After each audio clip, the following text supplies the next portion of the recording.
Let's take a look at delegation in public administration. Administrative law statutes regulate administrative procedures and the review of agency actions. In the United States, such statutes were adopted largely to control agencies' use of delegated legislative authority and their exercise of discretion. Although administration is usually associated with the executive branch of government, administrative actions nowadays also involve legislative functions. Agencies' legislative rules, also called substantive rules, are the equivalent of statutes and are essentially a substitute for them. Administrative rulemaking is sometimes called supplementary lawmaking. But at the federal level, where agencies have no independent constitutional authority, such rules can be only issued pursuant to a congressional grant of legislative authority to an agency. At first thought, it may seem odd that legislatures would relinquish their own lawmaking authority to public administrators. After all, bureaucrats are hardly popular among the American public.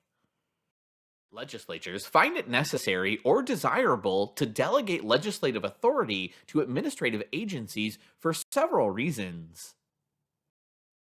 First, as the scope and complexity of public policy increase, legislatures have difficulty keeping abreast of the need to adopt and amend legislation. Legislative processes are typically cumbersome, especially in bicameral legislatures such as the U.S. Congress or those of 49 of the 50 states. In these systems, a bill typically has to work its way independently through each house.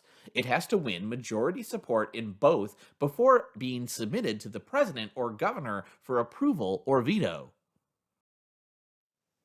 Legislative procedure is intended to provide ample checks and balances, but where workload is heavy, it can overwhelm a legislature's capacity to deal with the demands that it faces.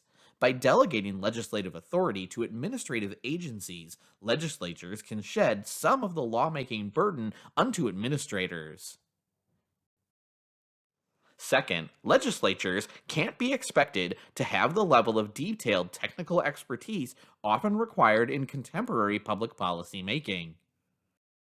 Third, legislatures might find it politically advantageous to delegate legislative authority to administrative agencies in order to avoid taking firm stands on controversial issues. It's easier to maintain constituents' favor by supporting broad objectives that are widely shared, such as protecting the environment, than by setting regulatory standards that will raise prices or cause unemployment in one's home district. As necessary and convenient as delegations of legislative authority are, they raise a number of political questions. Constitutionality is one. The separation of powers at the federal level and in the states is intended to establish checks and balances as a means of protecting the people against the aggression of power in one branch of government.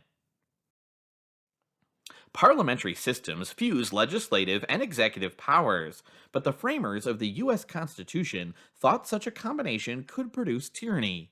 Following their lead, Americans have preferred to keep these powers separate, though less so at the local government level. Consequently, when legislative authority is delegated to administrative agencies, even though voluntarily on the part of legislators, this can be seen as a threat to the constitutional order. As the U.S. Supreme Court once summarized the problem, the Congress is not permitted to abdicate or transfer to others the essential legislative functions which it's vested. There must be limitations of the authority to delegate if our constitutional system is to be maintained.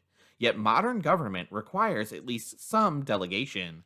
Large-scale administration would be impossible without it. At the federal level, the formal constitutional solution to the tension between the separation of powers and the vesting of legislative authority in administrative agencies requires delegations to be accompanied by an intelligible principle to which the agency is directed to conform.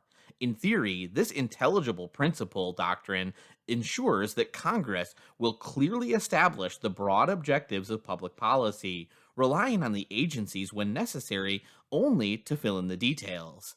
In practice, however, finding an intelligible principle in some delegations may be impossible.